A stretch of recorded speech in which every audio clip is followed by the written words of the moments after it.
So should I pop in at 29 or at 30? Oh. There's a bit of a delay, so we'll pop it at 29. Also, we should wait till there's at least one human, right? Or are we like recording this and posting it later? It's going to be recorded, so we can just post it on Patreon after. No. You guys see anything?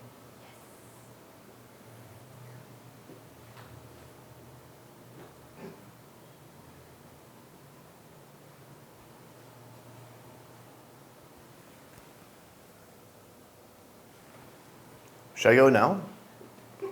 Oh, okay. Here we go, and welcome to the show, everybody. Welcome to the Best Ever Food Review Show question and answer session with me, your host, Sunnyside. Actual name, it's German side. The side, it's a German heritage name. So, here we are once again. It's that time of about 7 weeks since we did it last time. I mean, that time of the month. There's so much to update you on. Life's been crazy here. I'm sure you guys have seen a couple of fun updates. Our YouTube channel hit 3.5 million subscribers. I mean, huge milestone, considering it was only in January that we hit 1.5. So in like 9 months, we went up by 2 million subscribers. That's a huge amount of growth. So thank all of you who are a new subscriber, but thank you even more if you were there before those people. Thanks everybody. Thank you all. So very exciting, huge growth, and a huge future. That's how I see it. As we move forward, I want to talk about what we did recently. So a few things. First of all, Iran. We've now just started publishing our Iran videos. I didn't know what to think of the reception. I didn't know what to think about the trailer, how to execute the trailer. Executing the trailer was kind of difficult because I needed to find this line between, I'm not saying that all of Iran and the government is amazing, but I also don't want to be saying, acting like a traitorous American. So there was some balance to be found between just trying to point out that the series is about the people themselves, the people who, don't come from a representative government like we do in the U.S. So I think in the end we found some good balance with the trailer, but then it was really more about the episodes, and the reception has been awesome, and it's been fun kind of breaking new ground in a way.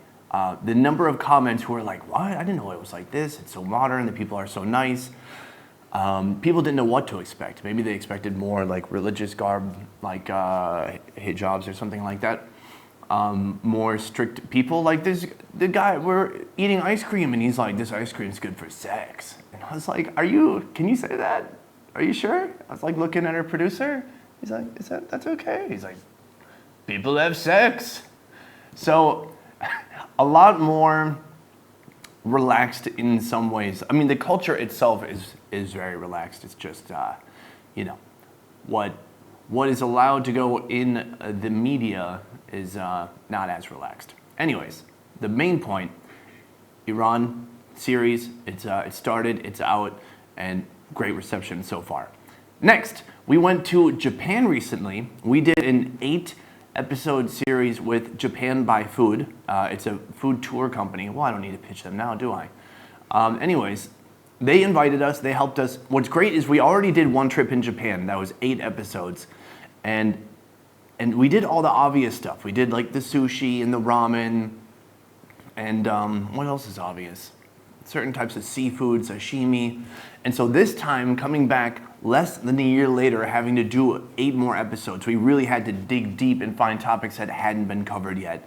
Many of which even Japanese people will be like, what the? Like that. That was racist, I guess. But they'll be surprised. That was the main point. So, what are some of the fun, weird things we found? I think the one thing that might surprise actual Japanese people is this creature called an isopod. So anytime like a whale or an octopus or something huge like that dies and goes to the ocean floor, it's eaten by bottom-feeding creatures like lobsters, crabs, and isopods, which look like giant white cockroaches. And so we caught some of these from the bottom of the sea on the most rickety, rocky boat ever and cooked them inside the boat's exhaust pipe and ate them on the boat. The words don't do it justice. You're gonna see it soon enough. But beyond that, some stuff that is just chill and normal in Japan. I don't know, raw chicken sashimi. What? I thought it was super rare. And then after I tried it, still alive, after I tried it, I found it everywhere. So it turns out not that rare. It just was rare to me, and it doesn't get that much press, I guess.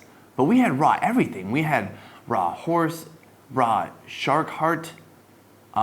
It just seems like anything people can eat, someone's been like, let's try it raw. Huh?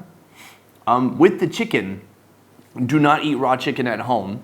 They have a way of doing it. They use just the breast meat, and they do actually cook the outside of it. They kind of blanch it real quick, kill all the bacteria, all the salmonella, and then they slice it up. So it's an interesting food. Only in Japan could that exist, where the regulations are and the strictness and the quality is so high, higher than any other place I've been to.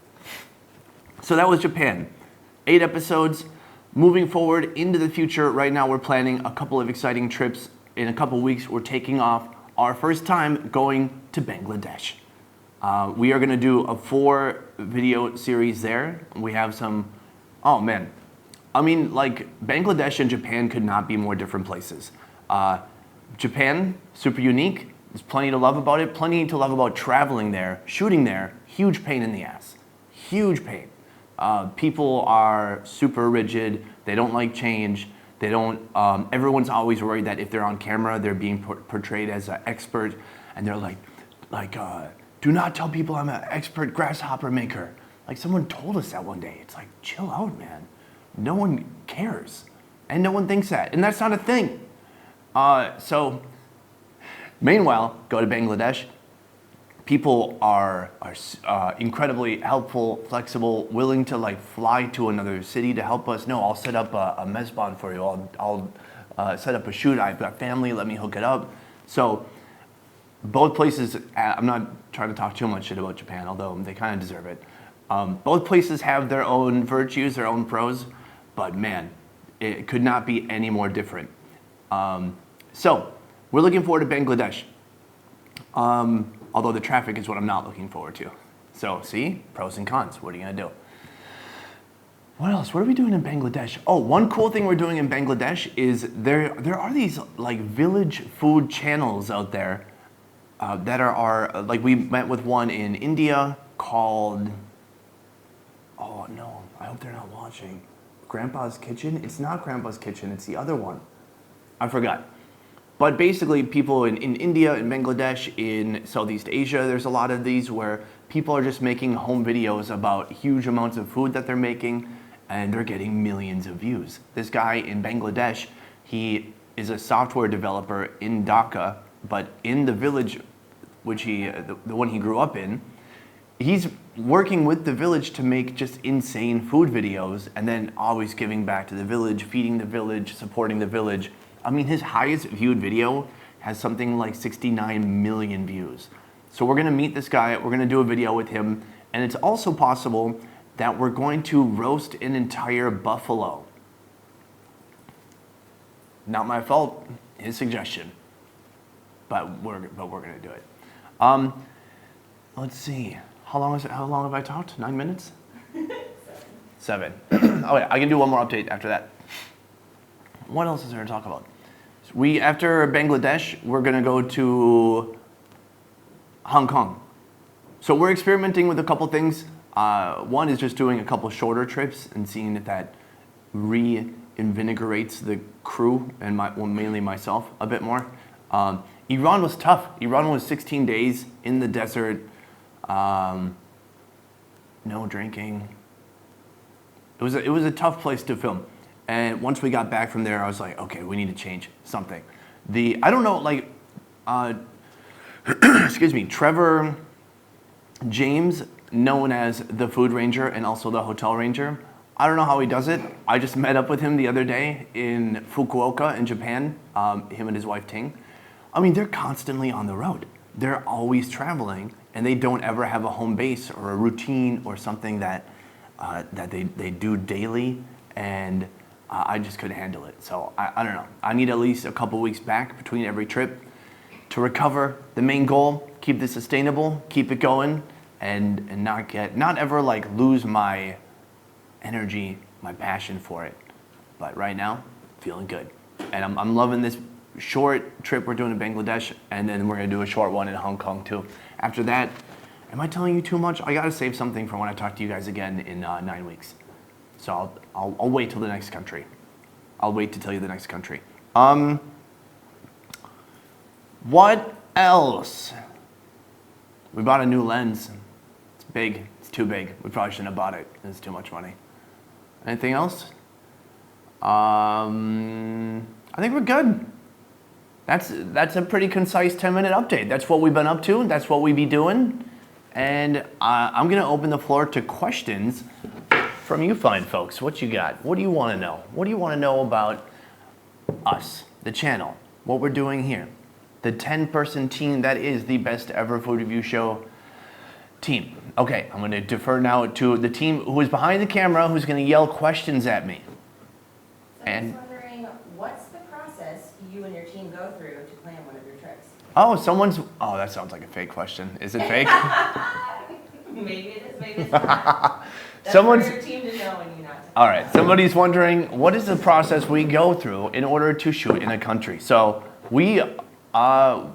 it's cute when people say, hey, I like your vlog, but I don't see it like a vlog. I try to see it more like we're shooting a TV show, which I did in the USA. I shot with the Travel Channel, and that was a great experience because I knew a good amount about filmmaking. I've been doing filmmaking and videography for 5, 6, 7 years, and then I shot a pilot for the Travel Channel, and it was like my graduate thesis.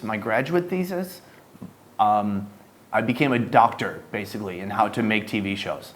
So I got to see how the best in the world make food shows and take all that information back with me. And I said, okay, within 1 year from now, I'm gonna be operating this way. So in the past, it was a smaller team. I'm still doing all the research. I'm still booking plane tickets. I'm like, you know what? A year from now, I wanted to be deciding the country, guiding the pre-production, and that when I'm ready for a trip, a producer is handing me a stack of documents, and it's like, there's your plane ticket, your hotel, your topics, your phone numbers, there's everything you need right there. Have a good shoot. And that's what happens now. It's fucking amazing.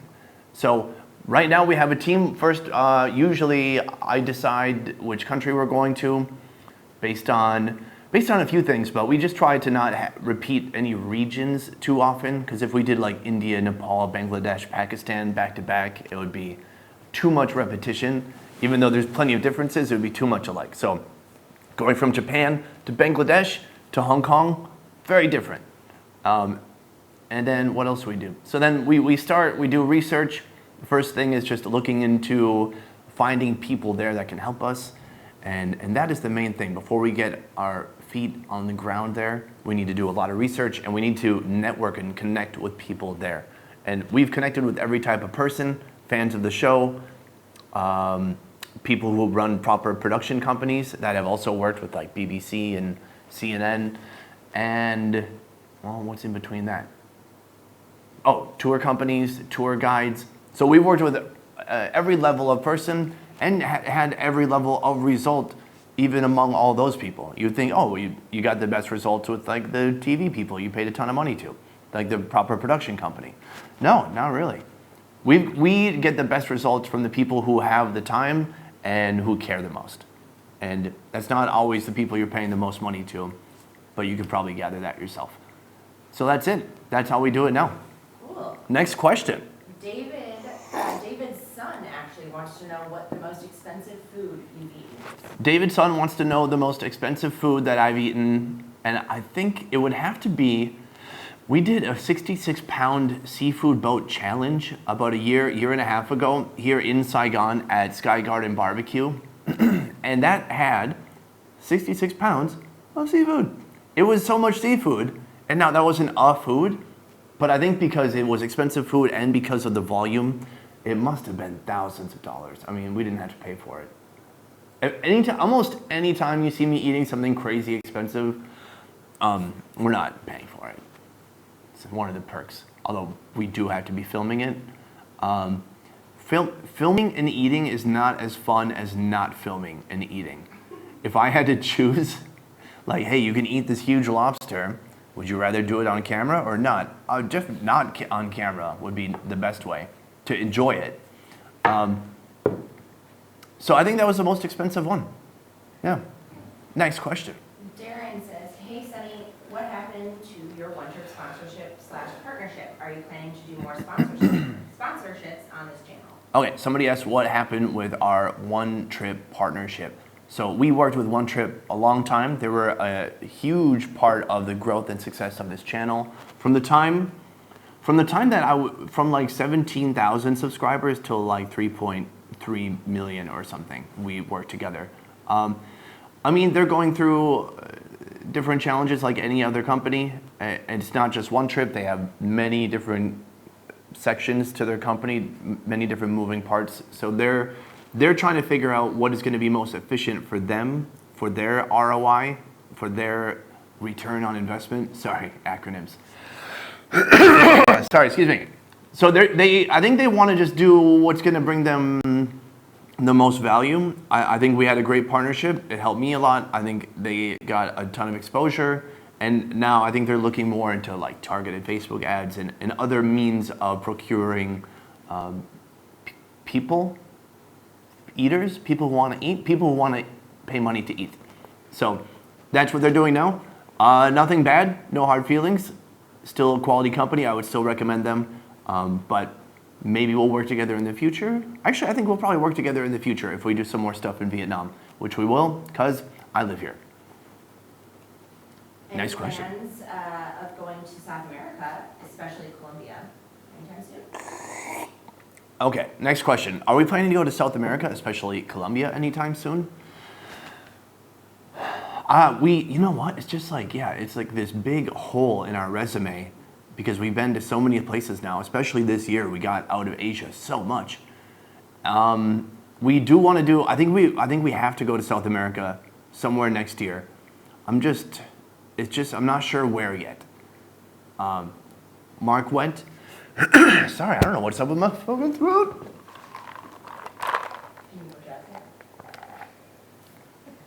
I need chapstick. There we go. I'm back. Man, where would I want to go in South America? I want to go wherever we can find the most unique food. And I know there's cool, interesting, unique stuff to be found. So honestly, I have no idea where we should start. Do you recommend Colombia? I'm guessing. What else was I going to say? Oh, it's hard to get there. It's super far away. That's the other problem. It would take like two days of constant traveling to get there. Then you probably need a recovery day. I don't know. And then I'm like, should I wait until I'm rich and then buy a business class ticket and do it? Look how big I am. Me in the economy seat for 26 hours? I don't know. Is that a good answer? We're going to go next year. How about that? We'll do it. 2020. That's your year, South America. Would you ever want to switch to TV? Next question is, would I ever want to switch to TV? Is that a real question? Yeah. Okay, cool. Whose question is that?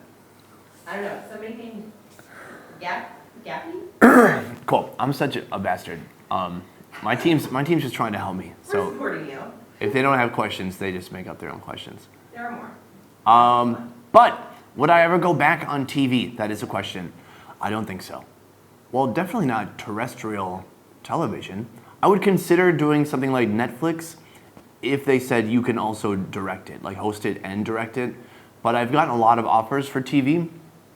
After doing that pilot, even still, I had maybe 7 different emails from production companies in the USA who wanted to do pilots, and I'm just like, fuck no. No. Even the company who I worked with, which was a fine company, they were enjoyable to work with, after the whole process was done and it was over, and we were looking at the drawing board, like, what's next? They're like, well, Food Network would be interested in another pilot. What about something with tiny hamburgers? And I was like, I'm done, guys. I'm out. For the whole process to make a TV show takes an effing year. And then at this point, I mean, we've got a juggernaut going here. We're kind of killing it. And so why would I want to interrupt that? So the only thing I would consider is maybe a Netflix-y type thing if it didn't take away too much from the YouTube channel, if they gave me a lot of control over it, which I don't see happening, and if they gave me a lot of money. Just piles of money. So probably not. New Viz Design just says, hi everyone. Captain Savejo says, what's up with the headband? Oh, did someone say what's up with the headband? Not on this team. Captain, what's up with the headband? People think it's because I'm balding, but I've been balding since I was 19. Wait, hold on. The headband. Okay, I can tell you guys because it's just us, right? Because I usually just like brush off the headband thing. What happened was this. When I lived in Korea for 8 years. Summers were super humid and hot there. And you only have so many options as far as wicking away sweat from your head. I'm a head sweater. And so you could wear a baseball cap, you can wear a basketball sweatband, or I would just wear a bandana like this. Even back then, even when I wasn't on a show, I'd just wear a headband because I was hot. And then when we started filming in the Philippines, some of our first content, it was also hot, so I would wear the headband. And then it became kind of the thing. People noticed it, they recognized me for it, and then I felt compelled to keep wearing it because it became a sex symbol. And not really. You should smell one of them though. Anyways, it became a symbol of, and kind of a way to recognize me. Although I do still get recognized without the headband, so that's pretty good. And that's it. It looks cool. It looks really cool, right? It looks cool, and it keeps me cool when it's really flipping hot. I can say when it's really cold and it's winter and I don't need it at all, it does feel kind of dumb to wear it. But what are you gonna do? That's showbiz, baby. Any insight into how your channel has grown so rapidly? I remember not too long ago when you were less than 500,000. Wow. Whose question is that? Darren. Darren. Hey, Darren. Darren wants to know do I have any insight to how our channel has grown so fast? And I have a few ideas, but just, what do they call that? Like survivorship bias?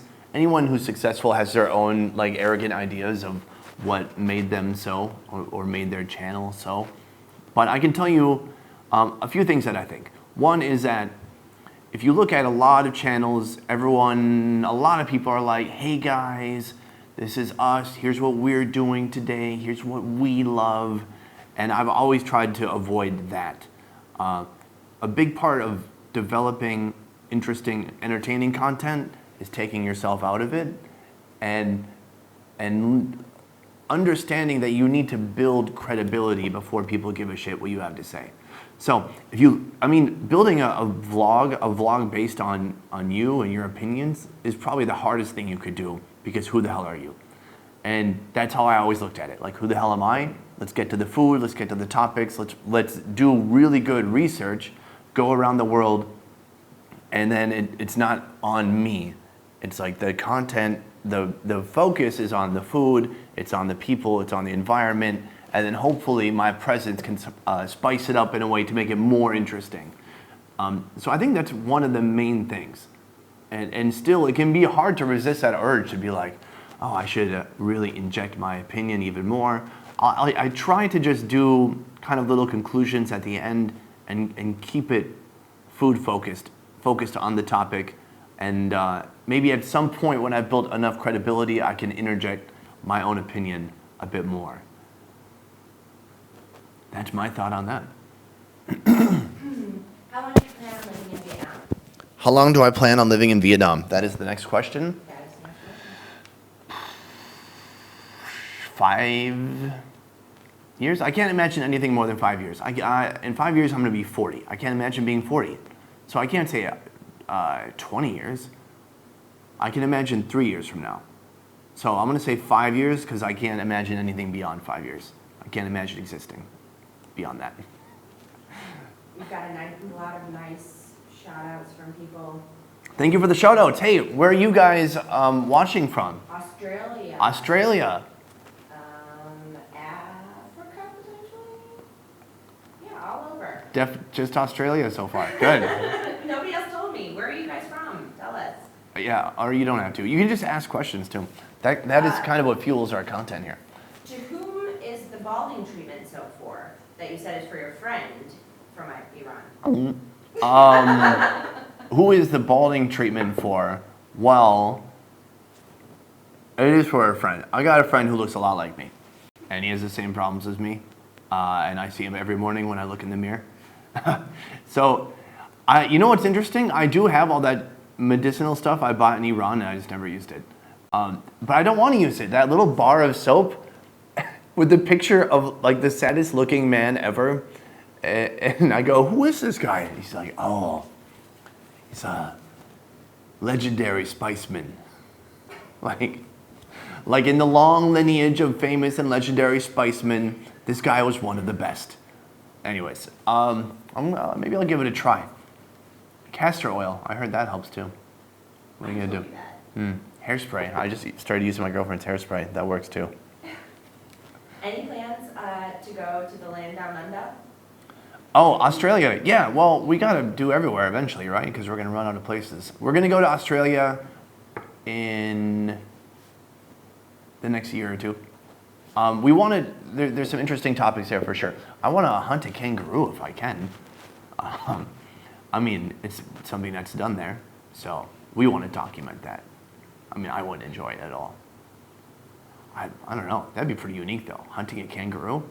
What else do they have? What was some of the other stuff in Australia? Giant worms? Yeah. A lot of it has to do with the unique wildlife there. And then there's also like the native people's food that we could check out too. So we'll definitely do Australia at some point. Maurice is asking if you have a favorite non-Vietnamese restaurant in Ho Chi Minh City. But then are you gonna go there? Okay, so someone's asking, what is my favorite non-Vietnamese restaurant in Ho Chi Minh City? I love Vietnamese food for lunch, but going out to eat for dinner, I love, I love Korean barbecue. I gotta say, my favorite Korean barbecue in Saigon is called Bornga.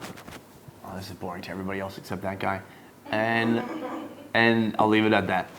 Yeah, Bornga restaurant, Korean food. I try to put as much Korean food in my body as I can. People are super nice and answered Colombia, Iowa, Africa. We got people watching right now from Colombia. Did you say Africa? Yeah. All of Malawi, Africa. Africa, that's huge. Wait, where in Africa? Malawi. Malawi. Ohio. Iowa. But Iowa. Cool. David's wondering, who's the most famous person you've eaten with? Oh, we gotta work on that. We gotta work on our booking skills. Most famous person that I've eaten with, that is the next question. Like not anybody? Mark. Maybe Brian Ju is a K-pop singer, but he's like kind of semi-retired. I met him when I was in Korea because we both went to the same CrossFit box. And he joined me on an episode that I did in Korea the first time I went there. The first time I traveled there back from here. And he's pretty famous. He does concerts, right? Cool. Yeah, him. But yeah, we gotta work on that. I wanna go to LA, I wanna eat pizza with Jack Black. I think he'd be down. Marvin's wondering, are you planning another collaboration with Mark Weens or Mikey Chen? Okay, someone's asking, am I planning another collab with Mark Weens or Mike Chen?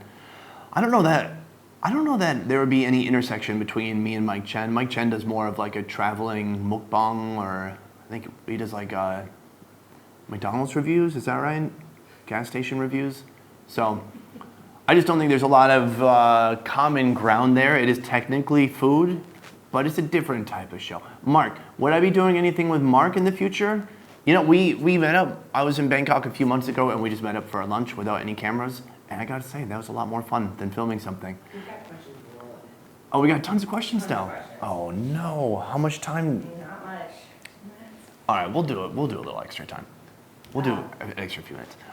So with Mark, so here's the thing. I have a weird fucking job, and there's no one to talk to about this.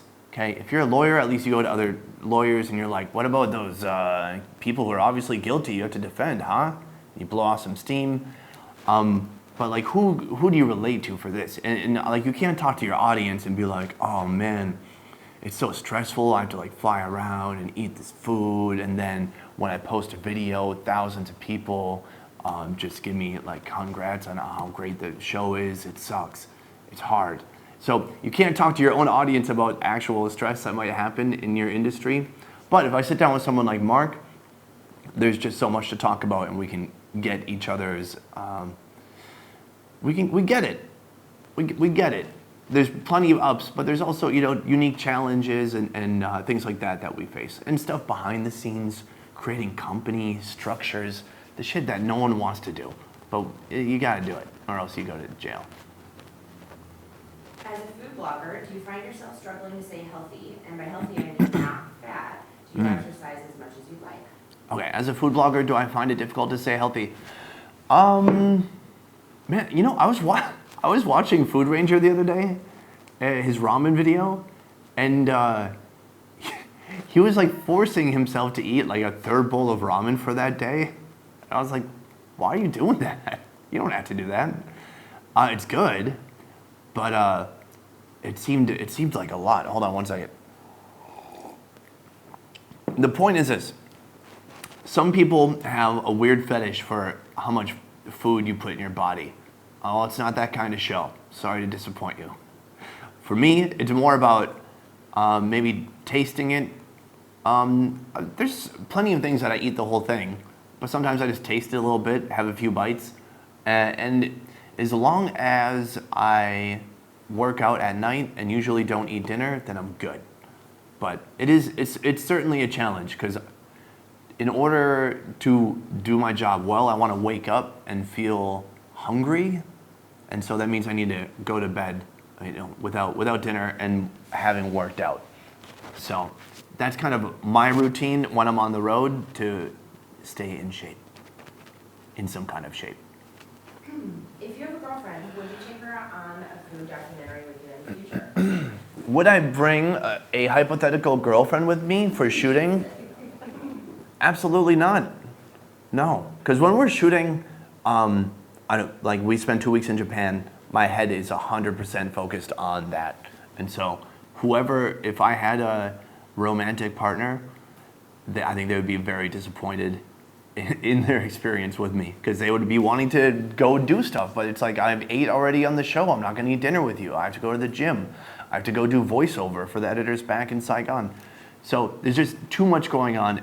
It's like 100% focus for the 2 weeks or however long we're shooting, and I don't think I'd be that fun to travel with. Fair. What is the weirdest but best tasting food you've tried? Weirdest but best tasting food I have tried. I kind of like sea penis. In Korea, it's a good drinking food. In Korea, they have the sea penis, kaebul, also known as like a hookworm, something like that. It's pretty good. I mean, it's just like a weird, crunchy, fleshy, throbbing, fish, and then you eat it with soju. But I think everything's good when you're on soju, when you're on the soj. But I like that one. I also like, they have this really rotten smelling shrimp paste in Vietnam, and I like that too. Oh, we should get that for lunch. It's called mum tom. I'm probably saying it wrong because it's Vietnamese, and I can't say Vietnamese. Mum tom. It's fermented shrimp paste. It smells like the bottom of an infested toenail, and it tastes pretty good. Yeah. We'll do 3 more. Okay. What's the spiciest food you've eaten so far? Oh, the spiciest food I've eaten so far. Easy. The hot wing challenge we did in Bayou, was it Bayou Wing stand in New Orleans? Oh my God. Well, the thing is, it wasn't even real food. It was just extract. So they put, my mouth is literally watering right now thinking about it. Like my physiology is trying to protect me. Just thinking about those wings, it's trying to water me down. So they put on 1 million Scoville unit chili extract. So that's like, I don't know, 2,500 times hotter than a jalapeno, something like that. It's super hot. And it felt like my throat was closing, and it felt like I was eating glass, shards of glass. And in the video, I asked the guy, has anyone died from this? Because I wasn't sure. It seemed possible, but it was super painful, and I wouldn't do it again, for sure. Not doing it again. I'll eat some more spicy food that's like, hey, here's stuff people actually eat in this country, but no, I won't do another hot challenge like that. It's not worth it, man. Two more. You could only eat one cuisine for the rest of your life. Which would it be? If I could eat only one, I guess, country's cuisine the rest of my life, honestly, probably Korean food. I lived in Korea for 8 years, and I love Korean barbecue, but I like a lot of Korean stuff. So if I could only eat one kind of cuisine forever, going with, Japanese is good too. I'm going with Korean. One thing you would never eat. One thing I would never eat. And it can't be cucumber. So the last question today, what is one thing I would never eat? That's a hard question.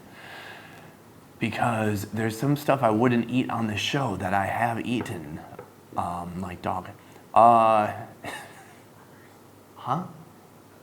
Oh, yeah, thank you. I'm getting tips from the side, suggestions.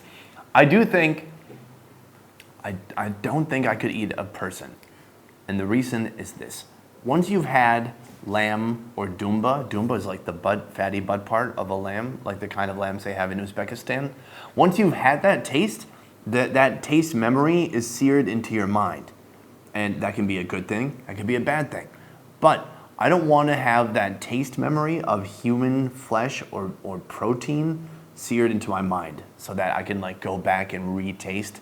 Because what if it's like a strong, funky taste? And that's it for today. So I'm glad you guys could join us. We had a great time. I had a great time. We did a Q&A. You asked questions, I answered them, we gave an update, and I drank a little bit of coffee. So we'll see you next time in 1 month, which will probably be actually 9 weeks.